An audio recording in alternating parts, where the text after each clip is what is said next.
There's now 2 cells. So yeah, so we have 2 cells, and then we have the 2 4 cell cells, stage. and then, so then we have what the formation of is called a morula. So And it's that's like the 16 yeah, cells. it's globular. You can draw a circle with a bunch of circles inside. Yeah, there we go. Morula. M-O-R-U-L-A. Morula. Yes, and the reason why it's called that is because it actually means, I think, like blackberry or something like that. Some sort of berry.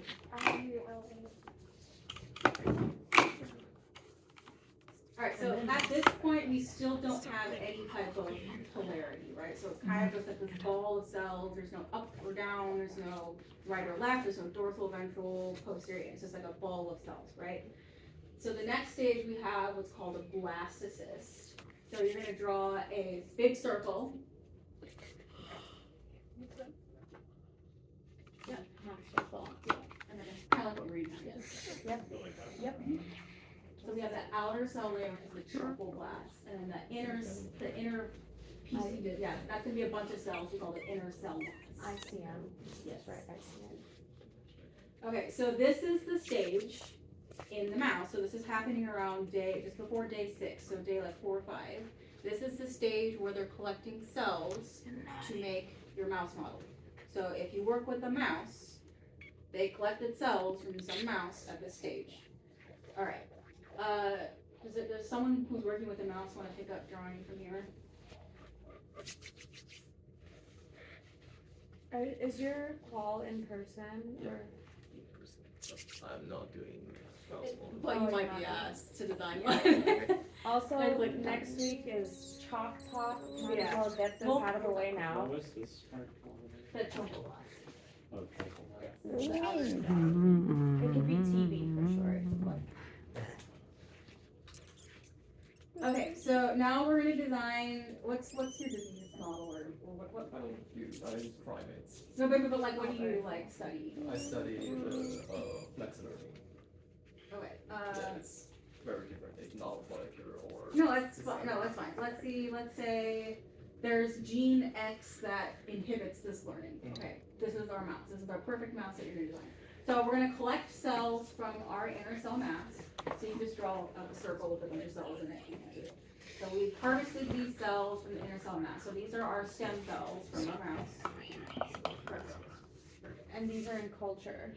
Yes, so we're gonna collect them, we're gonna pull them out of the blastocyst, and we're gonna put them in culture. So they're in a plate somewhere, right? Alright, so now we're gonna, now we have gene X, okay, that inhibits learning for his model. He's trying to make this mouse model, he wants to study how it works, and he has gene X, okay? So we're gonna transfect these cells with something, so we have to pick a system. So we can use Cree, we can use CRISPR, we can use an AAV with any of these models. Let's say we're gonna design a Cree model for this. So yes, we're gonna go to gene editing. So we have our stem cells, and we're gonna transfect them with some virus carrying our LOX-P sites. So who remembers? I gave you a warning during my talk. We're gonna draw Cree. You wanna draw Cree? Okay, so now we're going to transfect this. So we're going to make up a virus. So draw a ring, like just a ring. Yeah. So that's our virus. That's our viral vector. Okay. So we're going to say, hey, we need this viral vector to infect our cells and insert Cree around X, or insert LOX around X. So now we can just start drawing the LOX-P. Like so, yeah. So draw a line 5' to 3' outside of the circle. 5' to 3'.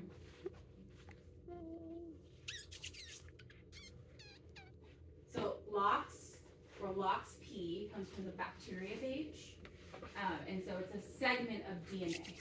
So it's 34 base pairs, a very specific base pairs that have polarity and need to face a certain direction. So draw like a little triangle. That's your first LOX-P site. Exactly. And now draw a box with, it says gene X or something, like after, yeah, right there, say gene X. And then another triangle after that.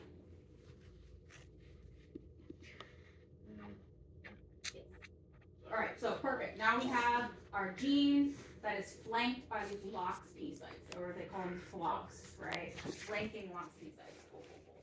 Alright, so now we need to have some sort of system that's going to select our cells. So we need to come up with a system that's going to say, hey, these cells have what I've transfected and these cells don't. So what that's called is a cassette, and a common one is a neomycin cassette, so we select with antibiotic resistance. So let's say this is our viral vector. So like this is where we have, this is our big circle, this is where we have our LOX, okay? This is where we're inserting it. After that, we have our cassette. So that means every time LOX is present, I know this cassette for neomycin resistance is also present, right? So every time I have LOX, I also have neomycin resistance. So that means I can take my stem cells, okay, we have our stem cells, and we can treat them with neomycin, right? So all the cells that are not neomycin resistant or that don't have that cassette are going to die, right? Because they're not resistant to neomycin because they don't have LOX. So now we're selecting, so you can draw the arrow down. So we're going to select for our LOX positive cells. You can just draw another plate with a bunch of cells, and like you can just like X out the ones or whatever, or pick a different color, showing that we have some that will have this neomycin cassette, okay, which means they're carrying LOX, and some that don't, which means they're going to die. Okay, so we're purifying our stem cells. Okay, so now purified, we confirm with PCR. We can talk about PCR in a minute when we talk about molecular techniques. So now we have, now draw another plate of our pure all green cells, let's say. So these are our LOX P positive cells. And is everyone following this? Do we know how we got to the cells all now expressing LOX P? I have a question. Why in the beginning there are some cells expressing LOX P, but Oh, there won't be until we transfect them. So like this is our virus, right? So this is a viral. Okay. So some of them actually successfully transferred. Yes. So some will and some won't. So now we need to select the ones that did and kill the ones that didn't, right? And since the cassette has antibiotic resistance, the cells that have taken up this system will be fine in antibiotics. So the cells are in culture media, and the antibiotics are literally added to the culture media. The ones that did not take up this system can't survive because they don't have that antibiotic resistance. Okay, so now we have our, we're gonna confirm this, we're gonna validate this. Perfect, we have 100% pure population of our transfected cells with our LOX P site, okay?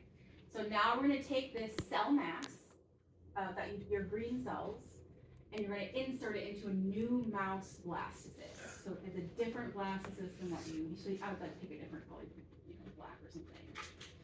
So this is a different mouse. Okay.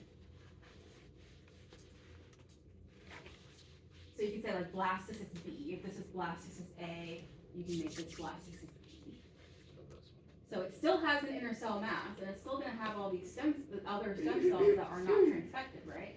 But we're going to insert our new stem cells into this blastocyst. So essentially what we've created is two mice that are smashed together in one, right? What's that called when we have two separate mice that are just smashed together into one developing embryo? There's a term for that. So it's a Z. Yes. So now we have a chimeric mouse. So now we're going to have, we're going to have a bunch of black stem cells from our blastocyst B, this is blastocyst A, and then we're going to insert our green stem cells. Okay, and now these are going to go through development. So they're going to go through gastrulation, they're going to go through neurulation, they're going to go through all the things, right? So we're going to end up with a fully grown mouse that's half one mouse and then half another mouse that we just transfected with our perfect gene for his system, right? So from there, we go through breeding strategies to separate out these mice. So a lot of times they use different colors. So like there's a black 6 mouse that looks black, and there's a bulb C mouse that looks white. And the mouse resulting from this smushed together chimeric blastocyst is literally going to be like a white and black splotched mouse. It's 2 different mice smushed together. And then we'll crossbreed. And so every new pup, so you have 2 dads, usually the dad. So you have 2 dads in 1 mouse. So the dad lineage, all of his black pups are going to be from 1 cell mass, and all of the white pups are going to be from another cell mass. And you can select out your transgenic mouse from there and breed back. Then you have to go and validate. You got to validate the insertion site. You got to sequence it. You got to genotype it. You got to, all the systems. You're using Cree. We've made the LOX P mouse. We have to make the Cree mouse the same way, and then cross them so that it carries Cree and LOX P. We talked about Cree. I also mentioned something called Cree ER in my talk, where that allows for temporal control. So the main difference here is like care less about like the molecular biology behind this, and focus on what you can use the system for, right? Cree is constitutively active. So the moment this pup is from zygote stage, it's processing Cree and excising your gene with LOX.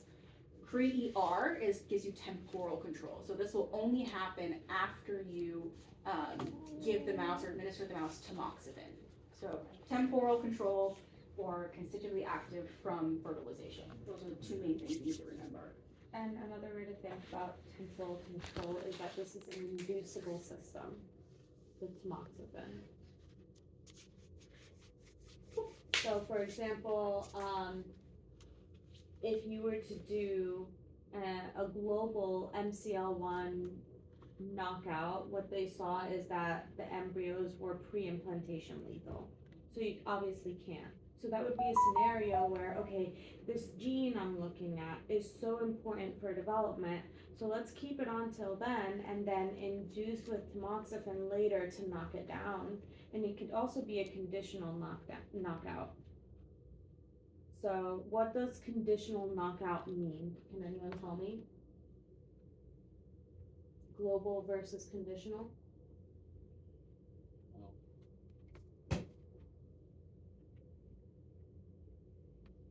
Global cells and conditionals are determining cell type or organ system that you're interested in. So let's say we only wanted to knock out gene X in neurons. So what's a marker for neurons that we can use as a promoter?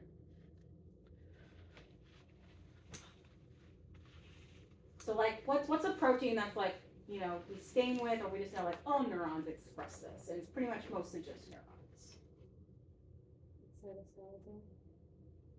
There's lots of them. I mean, like you can pick like TUJ1 or like beta tubulin, or TUJ1 is usually the one that we go to in the mouse. But it's like a scaffolding protein in the neuron. So we know it's pretty localized to just neurons. So, but then what we've done is now we're using a promoter. So let's go back to our vector here. Now this is our promoter region. Promoter region for, let's say we're going to do neurons. So we're going to TUJ1. So now this is only going to happen when gene X is downstream of TUJ1. So we have our promoter of TUJ1. Now keep in mind, all right, so we wrote this out 5' to 3', but this is double stranded, right?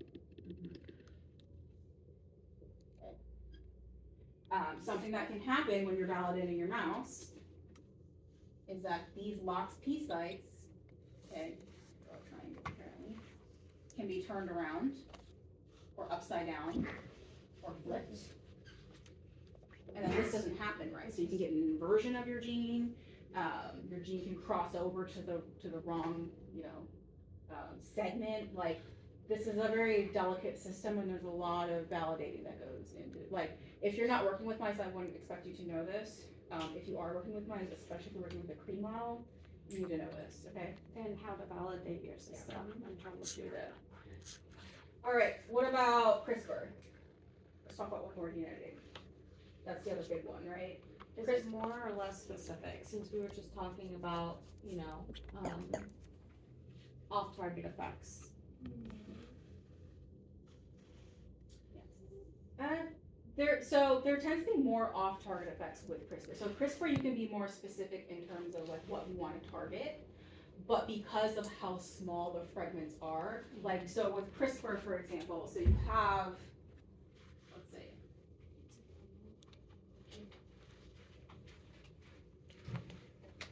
so you have this region, all right, called guide RNA. So this could be what nucleic acids? Let's say it's 5. Okay, so let's say G, C. Okay, let's say this is our segment, right? This is really short. So let's say we're trying to target a gene. So our CRISPR is the system, right? Cas9 is the enzyme. It's going to cut again. So we're going to have a 5', 3' end. 5', 3', 3' to 5'. And so this system is going to insert somewhere and open it up.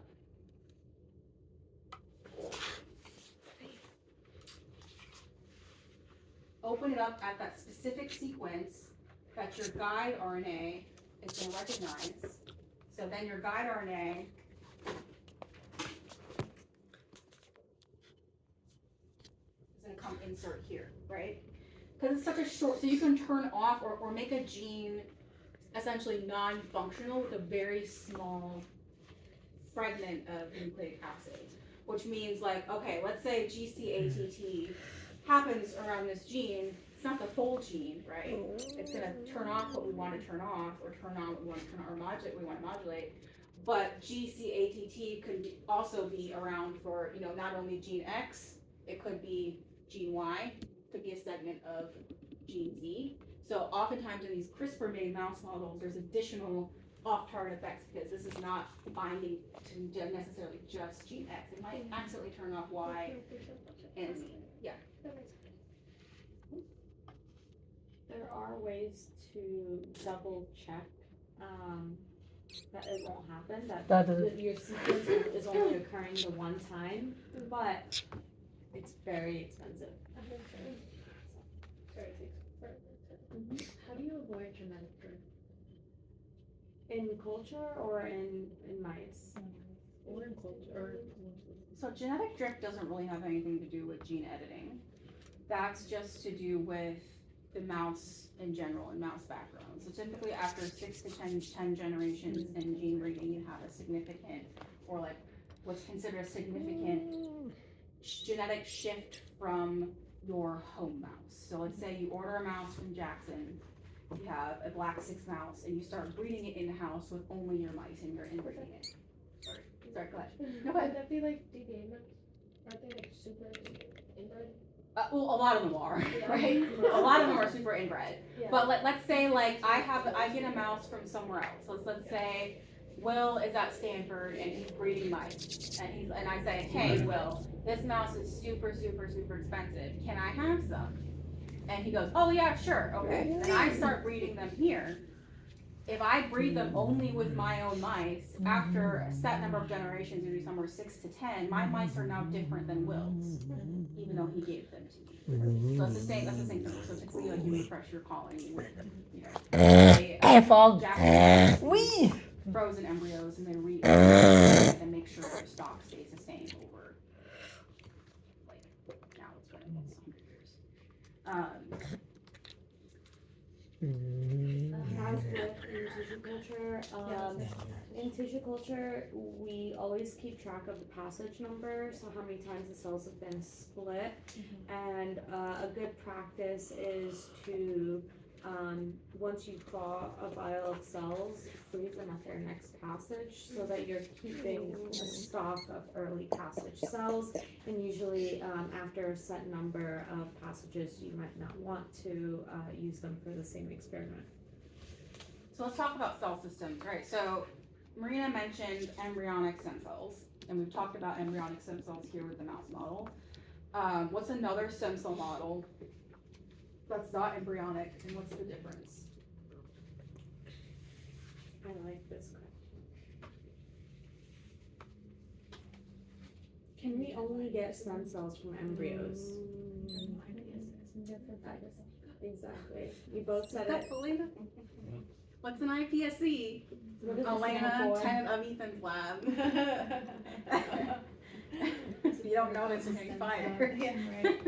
So you can basically reprogram fiberglass back to the pluripotent state. And with what? What are you using to reprogram? There's 5 specific. You don't have to name them, but what are they called? People know them. Go ahead. Transcription. What are they known as? One of the, like, I can't remember, like, reprogramming them, but I know Yamanaka factors are.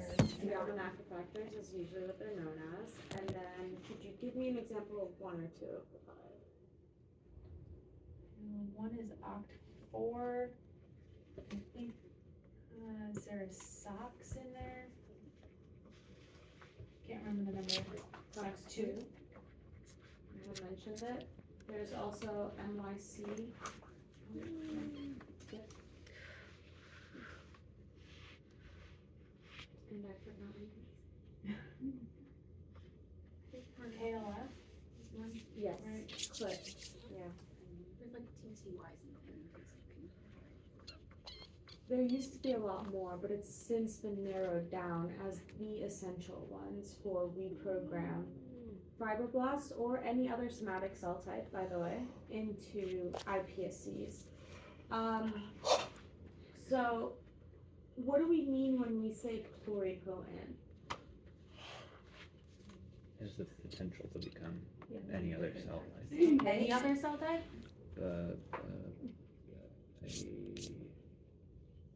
For pluripotent?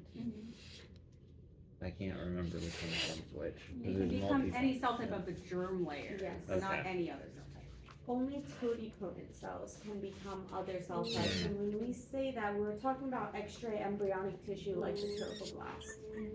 And totipotent cells are hypothesized to only be at the 2 and 4 cell stage, like super early on.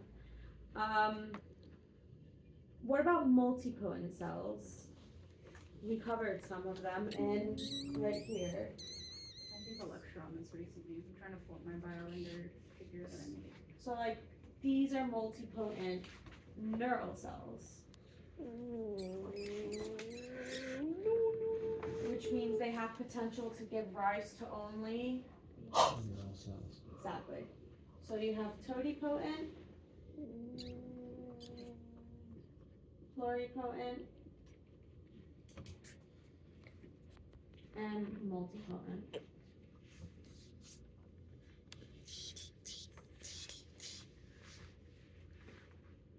There's one more type that comes after that. Who knows what that is? After multipotent, what's more specific? So basically you're getting like less specific to more specific.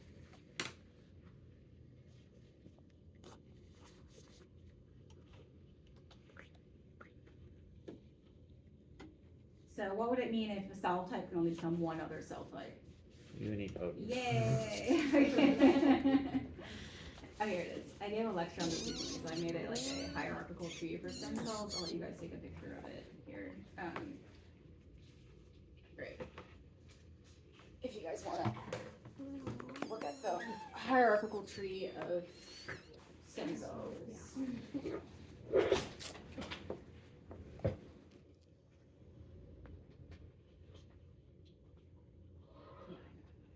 Can you share the picture with Howard? Couple other things. So, these textbooks here are really great for like finding drawings for development and relation. I would recommend like taking a picture, practicing those, or like these also live here. You can just come and study them. This is the I think this is the older version of the Principles of Neuroscience textbook, and this is Fundamentals of Neuroscience. They both, I pulled the both of them from up there. So I have here Hodge genes if anyone wants to take a picture real quick. Also feel free to like, if one person takes a picture, just send it in the email that we have.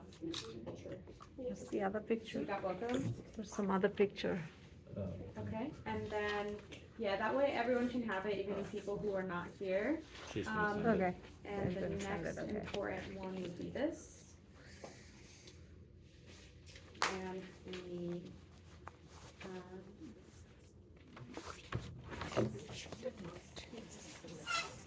Kindle doesn't I'm gonna like start, it, I'm gonna but if you Kindle enough, how many years?